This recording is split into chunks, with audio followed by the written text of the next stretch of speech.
नमस्कार. आजच्या व्हिडिओत आपण घर सजावट किंवा वर्ग सजावट, शाळा सजावट करण्यासाठी अगदी सोप्या पद्धतीने टेन्सिलचा वापर करणार आहोत.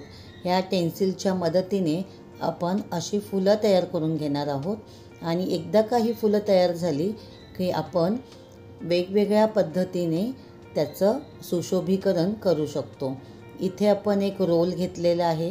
त्या रोलवर अशा प्रकारे आपण फुले चिटकवून घेत आहोत. ह्या रोलमध्ये आपण मोठे पुष्पगुच्छ ठेवू शकतो. अतिशय सुंदर अशा पद्धतीने हे तयार होतं आणि जेव्हा वर्ग भिंतीवर आपण लावतो तेव्हा अतिशय सुंदर त्याचं रूप येतं. इथे आपण जे टेन्सिल वापरल्यानंतर पट्ट्या राहिल्या होत्या त्याचा आपण पुन्हा कलात्मक वापर करूया. तोरण म्हणून याचा उपयोग होऊ शकेल किंवा दरवाजाच्या दोन्ही बाजूंना ज्या कडा असतात त्या कडांनासुद्धा ह्या पट्ट्या चिटकवून घेऊ शकतो. आपण या व्हिडिओत पुढे पाहणारच आहोत. आज आमच्या शाळेचा पूर्व प्राथमिकचा उद्घाटन समारंभाचा दिवस होता आणि ह्या सर्व सजावटीचा उपयोग मी शाळेच्या सजावटीसाठी केलेला आहे. इकडे आपण दोन विरोधी रंग वापरलेले आहेत. थोडे कॉन्ट्रास्ट रंग घेतले की ते दिसायला छान दिसतात.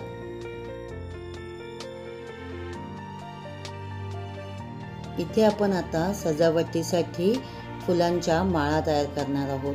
फुलं तर आपल्याकडे तयारच आहेत. इथे आपण दोन सारख्या रंगांची फुलं घेऊ शकतो किंवा दोन विरोधी रंगांची फुलं घेऊ शकतो आणि अशा पद्धतीने त्याला चिटकवून घ्यायचं. आपल्याला जेवढ्या लांब माळा हव्या आहेत तेवढ्या लांब किंवा आखूड अशा माळा आपण तयार करू शकतो. हे फुलांचे जे हँगिंग तयार होतं ते अतिशय सुंदर दिसतं आणि स्वनिर्मितीचा आनंदसुद्धा आपल्याला त्यामुळे मिळवता येतो.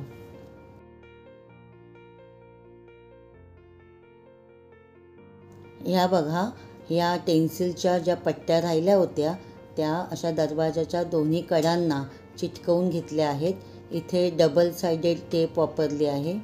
आपणास व्हिडिओ आवडल्यास लाईक, कमेंट आणि शेअर जरूर करा. धन्यवाद.